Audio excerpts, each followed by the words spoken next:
बिस्मिल्लाहिर्रहमानिर्रहीम। अभी हम वापस जा रहे हैं जी कैंप की तरफ। आज थल रैली का फाइनल डे, बड़ा ज़बरदस्त हमारा स्टार्ट रहा और तकरीबन कोई 35 किलोमीटर्स पे हमारी गाड़ी जो है उसने थोड़ा सा मिसिंग शुरू कर दी, पूरी तरह से पावर नहीं ले रही थी और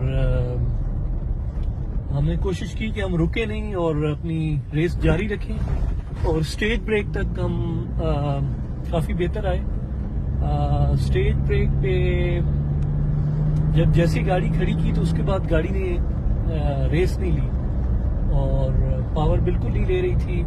फिर हमने पूरा उसका फ्यूल टैंक उतारा, उसका फ्यूल पंप चेंज किया, हमारा काफ़ी टाइम भी उधर ज़ाया हुआ।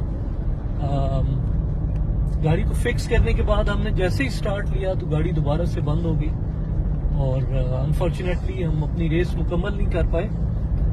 लेकिन मुझे खुशी है कि मेरे उस्ताद और हमारे जो लेजेंड हैं मोटर स्पोर्ट के, नादिर मक्सी साहब, उन्होंने रेस जीती है बड़े ज़बरदस्त टाइम के साथ। स्टेज 1 में भी ही वॉज लीडिंग, स्टेज 2 में भी overall fastest time of the day, fastest time of the rally.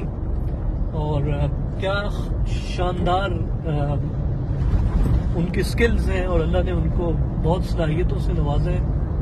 उनकी सेहत और सलामती के लिए हमारी बहुत सारी दुआएं हैं और बहुत मुबारकबाद। और जितने भी पार्टिसिपेंट्स जिन्होंने पार्टिसिपेट किया, रेस मुकम्मल की या मुकम्मल नहीं कर सके, सबके लिए हमारी नेक ख्वाहिशात हैं। और हम सब का मकसद जो है वो इस खेल का फ़रोग़ है और इस खेल के ज़रिए से इस इलाके का फ़रोग़ है और अपने मुल्क के सॉफ्ट इमेज को उजागर करने के लिए एक काविश है।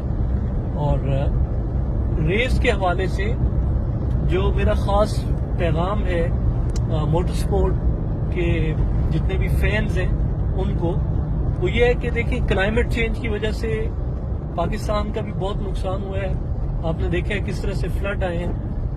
तो इससे मुकाबला करने का एक ही तरीका है कि आप दरख्त लगाएं, एनवायरनमेंट बेहतर करें अपने लिए, अपने मुल्क के लिए और अपने आने वाली नस्ल के लिए।